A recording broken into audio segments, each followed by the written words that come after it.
Hi guys, for today's video nga pala guys ay magluluto tayo ng ginataang pusit. Ayan guys ang ating pusit. Nagisa na natin yan sa bawang at luya. Nilagyan natin ng asin, paminta at saka ng magic. So ngayon inahan lang natin yung apoy guys. Ngayon ilalagay natin yung ating gata. Ayan ang gata natin guys.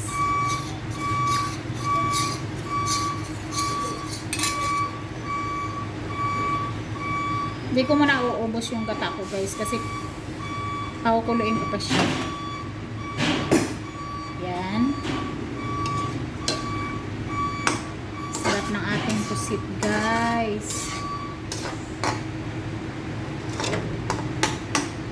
Yan. Ilalagay ko na to guys mga sangkap ko para lalong masarap.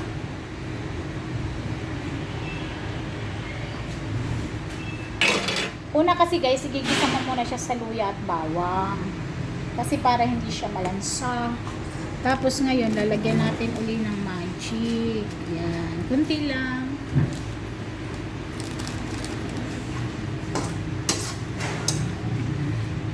Diba ang sarap guys ng ating ginataang pusit for lunch.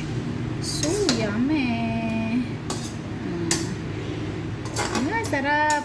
Grabe yung sarap nito.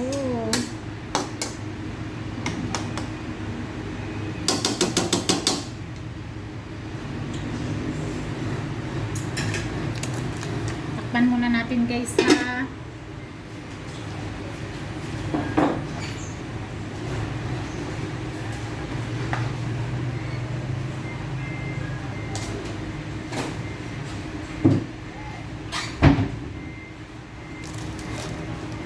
Para maluto lang guys yung ating yung mga sangkap na nilagay ko.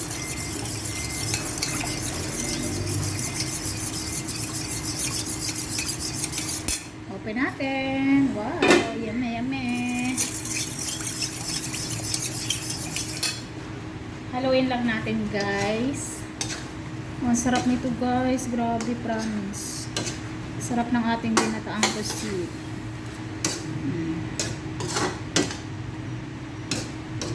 Ayan, ilalagay ko na yung tinira kong kunting gata guys para may sabaw-sabaw pa.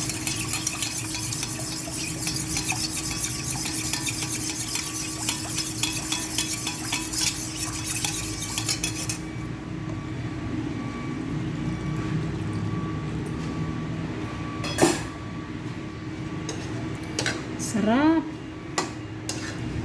Ubos na naman ang rice nito guys. Sabihin na naman nila, bakit sinarapan mo na naman ang mga ulam? Dami na naman kami nakakain kanin. Diba guys? So ayan na yan guys. Finish na talaga yan. Hindi na natin yan patatagalin pa. Kasi pag pinatagal pa natin yan guys, naku po, matigas na yan at makunat.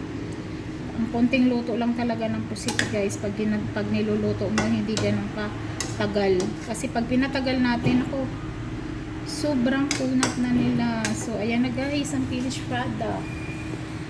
Ayan na guys yung finished product niyan. So, thank you for watching guys. Bye-bye.